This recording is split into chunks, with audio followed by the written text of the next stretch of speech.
నాగశ్విన్ గారు ఒకరోజు total scenes దగ్గరుండి చెప్పించుకున్నారు. అయితే అప్పుడు sound to sound, audio to audio చెప్పాను, వితౌట్ పిక్చర్.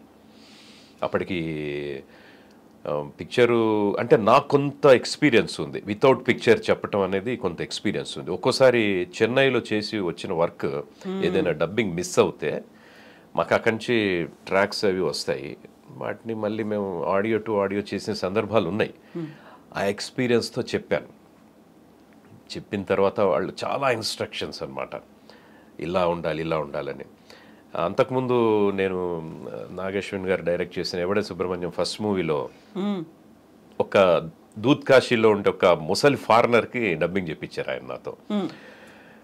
నేను వెళ్తే ఒక మంచి ఇంగ్లీష్, మంచి పాష్ ఇంగ్లీష్, ఫారెన్ ఇంగ్లీష్తో ఒక వాయిస్ వస్తుంది.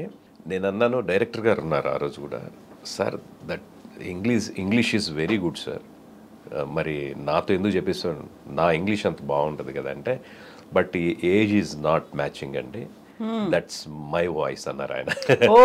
డైరెక్టర్ గారే చెప్పారు, చెప్పండి sir your English is good, పర్లేదు దట్ మచ్ ఇది కాకపోయినా బట్ యాప్ట్గా ఉంది అన్న, చేశాను. అంటే అది మిక్స్డ్ తెలుగు కూడా మాట్లాడతాడు అతను ఏదో వాళ్ళ ఆవిడ పోయిందని అది ఆ ట్రాక్ అట్లాగా. దాని తర్వాత మహానటిలో పాతాళ భైరవి సినిమా షూట్ జరుగుతున్నప్పుడు రామారావు గారిది ఒక డైలాగు, అది నేనే చెప్పాను. ఇలా చెప్పానండి, గతంలో 2 సినిమాలు మీతో చేశానంటే, బిట్స్ మాత్రం, ఇది కాదు, ఫుల్ కాదు. ఓకే గుడ్ అండి, ఇది కూడా చేస్తున్నారు మీరు అన్నారు. అప్పటికి నాకు నమ్మకం లేదు ఏమైనా మారుస్తారేమో అని. మొత్తానికి ఆ రకంగా బచ్చన్ సాబ్కి వాయిస్ చెప్పితే ఇంకా మనం డబ్బింగ్ ఎవరెస్ట్ ఎక్కాము అని. అంటే గతంలో బచ్చన్ గారికి సాయి కుమార్ గారు చెప్పినప్పుడు హుదా గవా తెలుగులో డబ్బింగ్ చెప్పారు, ఆయన అద్భుతంగా చెప్పారు. అయినప్పుడు సాయి కుమార్ అన్నయ్య ఎన్ని వేదికల మీద నేను బచ్చన్ గారికి డబ్బింగ్ చెప్పాను అని ఎన్ని 1000 సినిమాలు చెప్పారు. యాజ్ ఏ హీరోగా స్ట్రైట్ కానీ డబ్బింగ్ కానీ కలిపి 1000 సినిమాలు చెప్పి ఉంటారు. ఆయన యాక్టర్గా ఎన్నో హైట్స్ చూశారు. కానీ బచ్చన్ గారికి డబ్బింగ్ చెప్పడం ఇట్స్ ఎ గ్రేట్ ప్రివిలేజ్లా ఫీల్ అయిన, ఎందుకు అన్నది మాకు ఒక డబ్బింగ్ ఆర్టిస్ట్గా అర్థమవుతుంది ఇప్పుడు. బట్ ఇప్పుడు అది సినిమా అంత పెద్ద హిట్ కావటం, ఈరోజు అందరి అప్లాజ్, కొన్ని చోట్ల చాలామంది అంటే మన వాయిస్తో ఆర్టిఫిషియల్ ఇంటెలిజెన్స్ కాకపోతే ఇంకా ఐడెంటిఫికేషన్ ఈజీగా ఉండే చాలా కాల్స్ వచ్చి ఉండేవి. చాలామంది ఏమనుకున్నారంటే ఆయనే చెప్పారని అనుకున్నారు.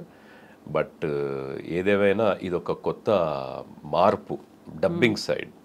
I can say that it is a new enhancement, whatever, new modification లేదా metamorphism of the dubbing, whatever. మొత్తానికి ఒక రూప విక్రియ సైన్స్లో అంటాం కదా, అలా జరిగింది. చూడాలి ఫ్యూచర్లో ఈ ఆర్టిఫిషియల్ ఇంటెలిజెన్స్ అనేది ఇంకా ఎలా వెళ్తుంది అన్నది. మొత్తానికి థియేటర్ మీద బిగ్ స్క్రీన్ మీద చూసుకున్నప్పుడు ఎలా అనిపించింది? మీరు చెప్పుకున్నప్పుడు ఆడియో టు ఆడియో చెప్పుకున్నారు, ఆ తర్వాత బోల్డ్ అంతా టెక్నాలజీని యూజ్ చేస్తున్నారని మాత్రం తెలుసు.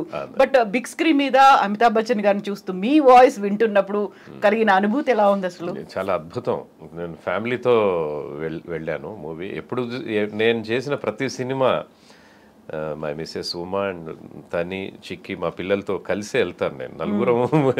నలుగురం కంపల్సరీ వెళ్ళాల్సింది, ఏం తక్కువ ఒంటరిగా వెళ్ళి చూడడం అనేది.